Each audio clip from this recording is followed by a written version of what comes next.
Sejak akhir tahun sama awal tahun di 2023 kita sudah ditakuti dengan potensi resesi global, perang Rusia-Ukraina yang berkepanjangan, dan ini juga tercermin dengan naiknya harga emas gitu kan. Orang-orang lebih memilih safe haven, bahkan Bank Sentral Dunia ngumpulin emas gitu. Nah, berarti kita yang kecil-kecil ini yang uangnya tidak sebesar mereka itu kan harus ngelihat big money-nya kemana nih gitu kan.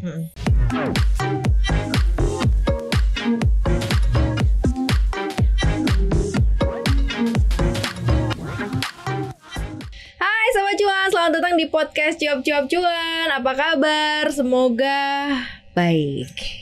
Walaupun kalau kita bicara investasi, bicara mengenai porto aset khususnya di saham ya, kayaknya sih Begitulah kata-kata Mas Adam ya. Kita ucapin selamat datang dulu deh ya di Koneksi Konten Ekonomi Seksi. Yes, bareng Mareka Tarina, bareng Mas Ferry Sandria juga di sini, tim riset CNBC Indonesia, ada Mas Adam Isa, produser CNBC Indonesia TV. Oke, hari ini kita akan mau membahas seputar porto. Gue pusing, gue antara semangat nggak semangat ya kan, dan mau gimana ya, kayak lagi terjun bebas kayak bungee jumping gitu ya, tapi bungee jumpingnya jaraknya jauh banget gitu Mas Ferry. Ini lama nggak sih? Dan bernya dalam lagi ya. Iya. Hijaunya tuh naiknya tipis. Makanya gimana Mas Ferry, lama nggak sih kalau yang kayak gini-gini modelannya? Iya sih, sebenarnya kondisi bursa ini kita bisa ngeliat dari setahun lalu ya. Tahun lalu 2020 bursa domestik kita, indeks acuan bursa domestik kita yang overperform banget dibandingkan saham di Asia Pasifik, bahkan global gitu, kita juara. Walaupun pada akhir tahun itu kita pokoknya tahun lalu tuh sempet yang di beberapa titik ya sampai returnnya sampai 10% gitu. Walaupun untuk tahun itu di kisaran 5% gitu ya. Dan itu tuh bagus banget dibandingin sama yang bursa-bursa saham global lain yang ambles parah gitu. Nah sekarang mungkin ini mulai berbalik arah. Jadi kita yang overperform tahun lalu kan ikut menyebabkan beberapa saham ya kemungkinan valuasinya jadi agak sedikit mahal gitu. Kita di berapa kali sih sekarang di price earning ratio-nya KAR kita? 14 15 kali. Sepertinya di sekitar segitu ya. Dan mungkin bakal gara-gara harga turun ya ini bakal ini ya lebih turun lagi gitu. Jadi mulai mungkin bakal normalisasi. Terus ininya juga kita juga ketekan gitu sama pembukaan ekonomi China salah satu. Iya bener sih, karena kalau dilihat dari transaksi ya, ini transaksinya nggak pernahnya loh ya, jarang banget kita tuh di bawah 10 triliun per hari. Tapi belakangan ini ya nggak sih yang lo perhatiin bahwa memang transaksi kita nggak terlalu rame, jadi ketahuan banget mungkin ya cuma domestic player aja atau investor domestik yang gerakin pasar. Ya. Betul ya, kita lihat bahwa di awal Januari ini transaksi terakhir kalau nggak salah di akhir Desember itu sempat sampai 20 triliun ya. Ada satu hari waktu itu naik gitu kan 20 triliun, tapi habis itu turun terus gitu kan, paling cuma 8, 9, 10 triliun per hari. Ya kalau kita lihat sih sepertinya orang-orang ini mulai seperti kayak mau nahan budgetnya dulu, wait and see, saving cash dulu. Saving terus. Di pekan-pekan ini juga kalau nggak salah ada banyak data penting ya yang mau dirilis ya Mas Ferry ya. Soal inflasi Amerika Serikat, inflasi China, terus data ekonomi dari Eropa juga sepertinya akan rilis. Terus kan The Fed juga kelihatannya masih hawkish, dan sepertinya investor global masih lebih memilih investasi di Amerika Serikat mungkin jadi masih jauh lebih menarik dibandingkan di Indonesia yang volatilitasnya mungkin cukup tinggi ya gitu kan. Karena market China pun kan kemarin ditutupnya cukup lama ya. Betul. Begitu pas ekonomi dibuka dengan kondisi market yang terkoreksi kalau nggak salah tahun lalu itu 21%. Jadi kan orang ngeliat kayak wah dibuka lagi nih, open market lagi nih, atau dibuka lagi ekonomi China, kayaknya semua memang berbondong-bondong cari cuan di sana karena kan jelas ada margin gapnya 21% kan. Iya, jadi memang pembukaan ekonomi China ini jadinya berita bagus ya buat bursa Shanghai, Shenzhen dan Hong Kong gitu. Nah sepanjang 2021 2022 kalau emang kayak kita mau ngelacak ya flow uang investor itu yang dari China itu banyak keluar gitu. Masuknya tuh ke bursa-bursa lain. Salah satunya itu kayak Indonesia sama India gitu. Itu kelihatan bener apa namanya, ada data dari Refinitiv Flipper itu buat ngelihat apa namanya, nge-track tuh si dana investor kayak secara global gitu. Dia nambah di bursa mana, berkurang di bursa mana. Indonesia tuh termasuk yang ini yang Dapat nambah, limpahan ya. dapat limpahan gitu, gara-gara yang China ya gitu ya tahun lalu gitu. Nah sekarang dengan ekonominya dibuka gitu, kemungkinan ini apa namanya, investor udah mulai balik lagi tuh ke ini, ke pasar-pasar saham China atau Hong Kong gitu. Nah tapi ini belum ada belum ada yang kayak data firmnya. Kemungkinan dalam beberapa saat mungkin Refinitiv bakal ngeluarin gitu data terbaru gitu terhadap flow dana investor global gitu. Karena kalau dilihat market kita ini, atau bukan pergerakan ya, atau transaksi di market kita mungkin di awal-awal tahun, di 6 bulan pertama ini agak sempit. Karena kan nanti mau mulai puasa aja udah di bulan Puasa di bulan Maret. Nah lebaran udah di bulan April. Jadi ini bener-bener kayak tight banget. Banyak libur dan lain-lain. Ini gimana nih kalau yang Mas Ferry lihat? Jadi yang salah satu drive terbesarnya itu sebenarnya laporan keuangan bank besar. Okay. Bank Nah besar. itu kemungkinan masih bisa buat mengerek IHSG naik. Selanjutnya setelah Tapi banking ini kenapa ya dibuang-buangin ya 2 hari ini ya? ya banking, jadi kita bisa balik Mungkin lagi lagi ke ngambil posisi dulu Kayaknya ya. sebelum pembagian dividen. Bener. Jadi kan kita bisa balik lagi ke ini, ke yang permasalahan investor asing ya. Jadi kan dari awal kita tahu yang 2022 banyak investor asing masuk ke Indonesia, 2021 gitu. Investor asing kan masuknya itu masuk ke saham-saham big cap. Yang paling banyak masuk ya di perusahaan perbankan.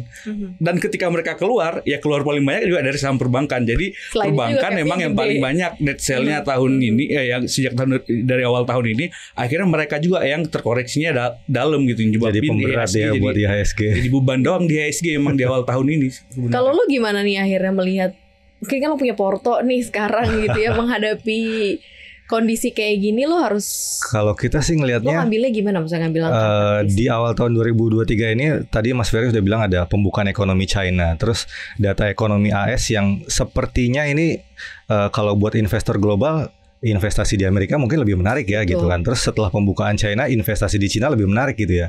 Jadi investor-investor global yang tadinya menaruh dana di Indonesia, mereka keluar lebih memilih ke dua ekonomi besar ini, Amerika Serikat dan China, karena dengan stabilitas ekonomi yang lebih stabil kan, dengan kemungkinan adanya resesi global. Tapi di dua negara ini kemungkinan pertumbuhan ekonominya lebih terjaga gitu kan. Walaupun mungkin ada kemungkinan resesi, tapi secara fundamental ekonomi Amerika Serikat dan China lebih bagus. Itu yang membuat sepertinya investor global itu lebih memilih untuk keluar dananya dari pasar Indonesia yang volatilitasnya lebih tinggi. Udah gitu nanti mau tahun politik gitu kan. Yes. Kalau investor global melihatnya horizonnya 2-3 tahun sampai 5 tahun itu bukan sesuatu yang menarik sepertinya kan. Lebih milih kepada China setelah koreksi 21%, ekonominya mungkin ke depan 1 tahun 2 tahun ke depan akan tumbuh lebih pesat lagi ketimbang Indonesia. Ya memang Indonesia akan terkena dampaknya, pertumbuhan ekonomi akan baik, maksudnya ekspor akan lebih banyak ke China gitu kan, mitra dagang Indonesia dan Amerika juga, Indonesia China gitu kan, perdagangan akan lebih tinggi. Tapi investor global lebih memilih pasar yang memiliki kepastian dan lebih stabil sepertinya itu. Dan kalau dari kita punya Porto, misalnya Porto di IHSG apa di beberapa saham di Bursa Saham Indonesia, ya yang kalau kita masih punya cash mungkin ada yang lebih memilih wait and see, ada yang lebih memilih mungkin untuk nambah kali ya gitu. Kalau memang dana cashnya masih ada. Tapi kalau kan ini sejak akhir tahun sama awal tahun di 2023 kita sudah ditakuti dengan potensi resesi global, perang Rusia Ukraina yang berkepanjangan, dan ini juga tercermin dengan naiknya harga emas gitu kan. Orang-orang lebih memilih safe haven, bahkan Bank Sentral Dunia ngumpulin emas gitu. Nah, berarti kita yang kecil-kecil ini yang uangnya tidak sebesar mereka itu kan harus ngelihat big money-nya kemana nih gitu kan. Kalau big money-nya ternyata dia lebih menyimpan emas dan meninggalkan pasar saham, ya masa kita harus ngelawan arus masa gitu. Masa kita tetap di situ gitu. Iya, kita yang ada tenggelam nanti. Kalau bisa switching, tapi kalau misalnya memang pusing karena kondisi kayak gini kan unpredict ya. Betul. Udah tarik cash dulu kali sebagai pilihan yang paling tepat Cash is gitu the ya. king. Cash is the king. Cuman kondisi market kayak gini bisa jadi opportunity juga gak sih kalau kita kayak benchmarknya ke China kemarin dengan koreksi yang dalam, akhirnya investor bilang wah murah tuh masuk gitu ya. Nah ini bisa gak sih dijadikan opportunity juga buat Indonesia, mungkin kayak ya namanya juga market chart up and down kan biasa gitu. Gimana tuh Mas Ferry? Sebenarnya bisa aja ya apa namanya. Ini banyak sebenarnya kayak yang sentimen positif kayak yang dibilang tadi laporan keuangan perbankan. Terus habis itu mereka bakal ngumumin dividen. Terus habis itu yang laporan keuangan full year buat tambang juga diperkirakan masih bagus. Habis itu pengumuman mungkin dividen buat full year gitu ya. Kemungkinan pasar untuk IHSG untuk naik ini sebenarnya banyak, tapi investor tampaknya benar-benar masih yang buat ini ya nunggu-nunggu gitu, nunggu. Bukan yang memang investor tau yang nunggu, karena kalau ditanya ini sama para analis di sekuritas MI ya, kalau misalnya gue tanyain kayak lo predik berapa nih IHSG sampai akhir tahun, ntar dulu deh gitu. Iya. Somehow mereka nggak berani untuk memprediksi berapa gitu, karena saking abu-abu kayaknya. MI juga masih was-was semua. Jadi apa namanya, mereka benar-benar kayak nunggu data firm ya dari si The Fed, dari kondisi PDB Inggris gimana, dari inflasi China gitu. Ini tuh ngaruhnya bakal gede lumayan. Si The Fed emang ngomong gitu. Tadi malam dia ngomong di ada acara dibikin sama Bank Sentral Swedia gitu. Tapi dia nggak ngomong yang spesifik. Dia kayak cuman ngomong kayak apa namanya, ngomong basi lah. Kayak kita The Fed bakal tetap berkomitmen untuk menurunkan inflasi gitu. Sebenarnya kan yang ditunggu sama investor, sama MI, sama banyak orang kan, seberapa agresif sih si The Fed bakal naikin terminal rate-nya, bakal di berapa, bakal di 5,5, bakal di apa. Tapi kan dia sudah mention bahwa dia akan ngejar inflasi 2%. Iya. Masih jauh Mas. Sekarang ya masih jauh gitu. Nah, orang tuh pengen tahu terminal rate-nya itu di mana, kapan terakhir dinaikin suku bunga, habis itu tanda-tanda suku bunga mulai turun gitu.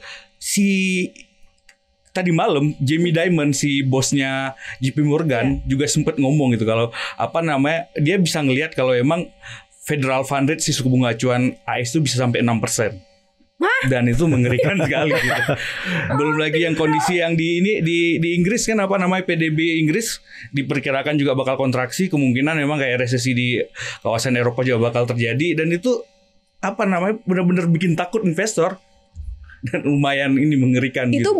baru ngomong bakal 6% aja gue udah deg-degan loh, karena sekarang kan posisi indeksnya udah turunnya drastis banget ya. Mau berapa banyak gitu akan cukup menggerus kita gitu, IHSG ataupun kondisi perekonomian kita nih kalau yang tapi kalau emang sebaliknya gitu ya, memang saya ada yang positif juga dari data tenaga kerja gitu. Tenaga kerja ternyata tumbuhnya nggak banyak, terus kemungkinan jadi wage spiraling nggak bakal terjadi di Amerika. Jadi kemungkinan yang kayak inflasi yang bakal naik lagi juga susah sih, tapi turun cepat mungkin nggak bisa terjadi kalau memang nggak dinaikin agresif. Tapi kemudian bakal turun perlahan.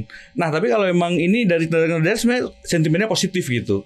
Dan kalau emang kayak The Fed di pertemuan selanjutnya di akhir 31 Januari sampai 1 Februari memutuskan kayak apa namanya, benar-benar kayak ngasih tahu kita cuma naik segini berapa kali, kalau mungkin kayak akhir tahun ini sesuai dengan harapan investor, kemungkinan IHSG bisa naik dan bursa-bursa global. Tapi mungkin nggak itu akan terjadi? Mungkin aja, maksudnya dari data-data ekonomi itu ngedukung. Bisa bahwa gitu. mereka akan bilang bahwa terminal rate-nya akan cuma sampai sini kok gitu. So you don't have to worry gitu. Ya mungkin secara eksplisit nggak bakal diomongin ya, cuman kayak apa dari itu strateginya kayaknya dari biar dana investasi lebih banyak dia ngomong di sana. Mungkin bisa kelihatan gitu. Aduh, gimana dong Mas Adam? Gue pusing banget. Tapi memang gue juga ada sebuah data juga. Ini mungkin juga sebagai pembelajaran ya sebagai investor kita, di mana data 2021-2022 itu tentang pemahaman literasi soal jasa keuangan dan juga pengguna jasa keuangan. Jadi kalau di tahun 2021 jasa keuangan ini banyak ya, ada insurance, ada bank, dan di dalamnya ada pasar modal. Kita ambil deh yang di pasar modal. Uniknya nih, tahun 2021 itu jumlah orang yang paham tentang literasi keuangan atau pasar modal itu lebih tinggi ya, sekitar 4%-an. Kemudian yang menggunakan tuh masih di bawah itu, masih 2%-an. Jadi istilahnya orang banyak paham tapi masih banyak yang belum terjun ke pasar modal. Di 2022 ke search gitu aja, orang yang paham akhirnya tentang literasi ini makin lama makin menurun, tapi yang pakai jasanya makin banyak. Jadi assume-nya adalah banyak banget ternyata mungkin orang yang udah masuk ke pasar modal, pasar saham, udah pakai nih, udah punya RDN, alhasil RDN-nya akhirnya sepi karena nggak pernah ditransaksiin, karena mereka nggak paham. Jadi cuma ikut-ikutan gitu. Nah ini mungkin juga Padahal kalau bisa kan ya lo meramaikan juga lah, marak Betul. juga lah, biar juga transaksi nggak sepi-sepi amat gitu. Ya jadi emang ini apa namanya, pertumbuhan investor kan lumayan pesat gitu. Pertumbuhan investor itu nggak sebanding sama pertumbuhan kinerja IHSG. Jadi kan kalau memang kayak investor banyak masuk gitu kan, apa flooding si pasar modal gitu, kita kan bisa ngarepin ya kayak transaksinya ramai gitu, IHSG kayak bisa bagus. Cuma Harapannya kayak kan gitu. Harapannya kayak gitu. Kita Masalahnya kan udah 10 juta loh setelah investor. pandemi itu memang sepertinya jumlah investor tuh kan naik gitu kan. Tapi ternyata yang banyak naik adalah investor-investor retail atau mungkin anak muda milenial yang kan sekarang juga kan ngisi RDN itu apa bikin RDN itu nggak terlalu sulit ya. Paling cuma 100.000 udah jadi gitu. Dia terus mau mainin berapa banyak gitu kan. Karena mungkin literasi keuangannya masih sedikit, ya mainnya mungkin 100.000 sampai level 1 juta gitu kan. Itu kan tidak akan terlalu berpengaruh gitu kan terhadap kinerja pasar keuangan secara luasnya gitu kan di Indonesia. Jadi mainnya yang kecil-kecil aja gitu kan. Udah gitu nanti kalau misalnya dia karena dia tidak terlalu paham, ada loss gitu kan, udah trauma selesai RDN-nya dibiarkan gitu kan. Dan itu banyak juga Itu banyak terjadi. RDN yang dibiarkan gitu. Jadi Iya. nggak tahu ada sisa berapa, ya udah dilepas karena mungkin mereka juga udah Tidak berani cut loss, akhirnya terpaksa investasi dalam floating loss. itulah ya, karena tadinya trader kan, terus kan nggak bisa cut loss Nggak kan, bisa jadi cut loss. investor deh. Mikirnya Investor kan ntar juga trader naik yang lagi, bertobat. naik lagi. Oh iya. Jadi harus kayak gimana, Mas Retail? Jadi sebenarnya itu sebenarnya nggak apa-apa ya, Pak. Itu Maksudnya tetap Pembelajaran ya. iya. Kita tetap berinvestasi, tetap beli saham, atau boleh nggak kita artinya punya mindset tuh lagi turun lagi diskon. Soalnya gue takutnya lagi turun lagi diskon nih, terus besoknya ngejerembab begitu, lebih duduk lagi. Tapi kalau saya pribadi sebenarnya ya, buat bulan ini optimis sebenarnya si IHSG bisa naik ke level 6.700 ditambah gara-gara beberapa sentimen yang lain gitu ya. Jadi ini awal-awal nih kayak investor tuh masih rada panik gitu ya, investor asing gitu. Jadi kayak efeknya tuh bener-bener kayak yang shock effect gitu, yang apa namanya. Institusi juga sebenarnya masih cukup ramai nggak sih di sini? Kayak gue curiga kok ini juga cabut-cabutan. Ya itu gara-gara sebenarnya institusinya juga masih pada diem-diem gitu loh, kayak nungguin gitu. Jadi nggak ada Belum yang menentukan gerak. arah ya mau kemana. Iya. Sekali mereka gerak mungkin ini bakal. Jadi kita tunggu aja ya.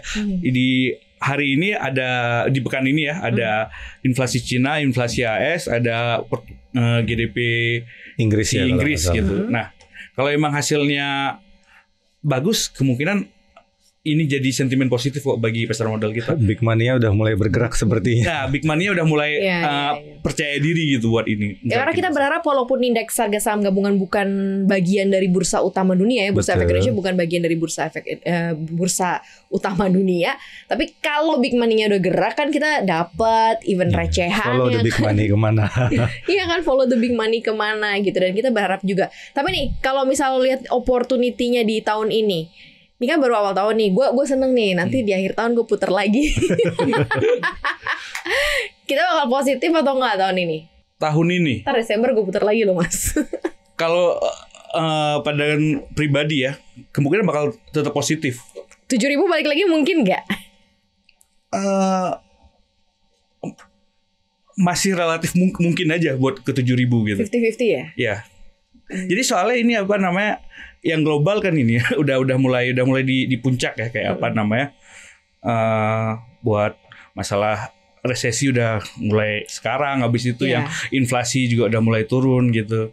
Nah kita tuh emang apa namanya, pasar modal kan duluan price in gitu. Jadi kalau memang kayak 2023 ekonomi udah bagus, kita tuh udah dari pasar modal udah mulai kelihatan dari 2000 bisa 2023 2024 udah mulai bagus. Kelihatan tuh dari 2023 kuartal terakhir. Benar.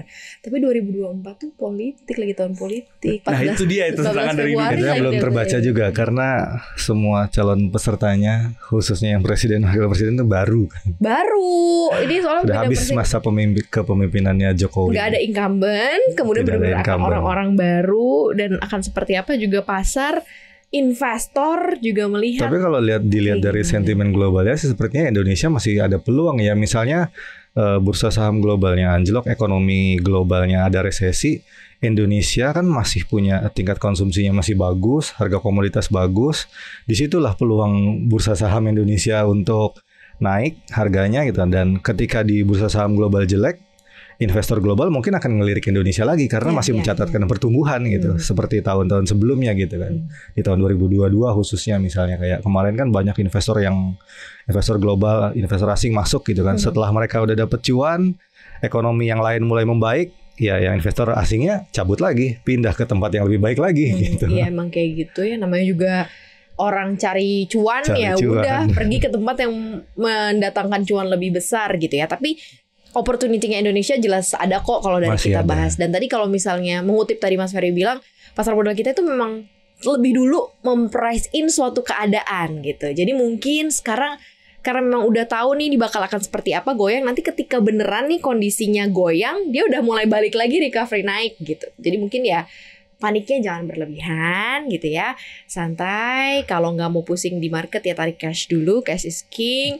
Kalau masih punya lebih dan percaya akan perkembangan atau opportunity dari emitennya ya suntik lagi ya nggak apa-apa juga. Harus lihat dulu fundamental dan kinerjanya. Bener, itu yang paling penting. Itu penting ternyata. Oke. Hari ini ya kita bahas soal IHSG. Nanti kita akan update dengan informasi yang lainnya pastinya. Jangan lupa tuh dengerin konten podcast kita di mana aja Mas Adam. Iya, jangan lupa simak kontennya cuap-cuap cuan di Spotify, Anchor, Google Podcast dan juga Apple Podcast. Follow akun Instagram kita juga di @cuap_cuan. Subscribe YouTube channel kita di cuap-cuap cuan, di like, di share dan juga di komen. Kalau misalnya sobat cuan mau tanya, mau kasih kita insight, oh bahas ini dong, bahas itu dong, boleh aja langsung ke Instagram kita ya, DM langsung juga boleh, nanti dijawab sama Mimin yang kece-kece pastinya ya. Makasih banget udah dengerin koneksi hari ini, sehat-sehat terus Sobat Cuan pastinya Mas Adam ya. Betul. Maria pamit, Ferry pamit, Adam pamit. bye-bye Sobat Cuan. Bye.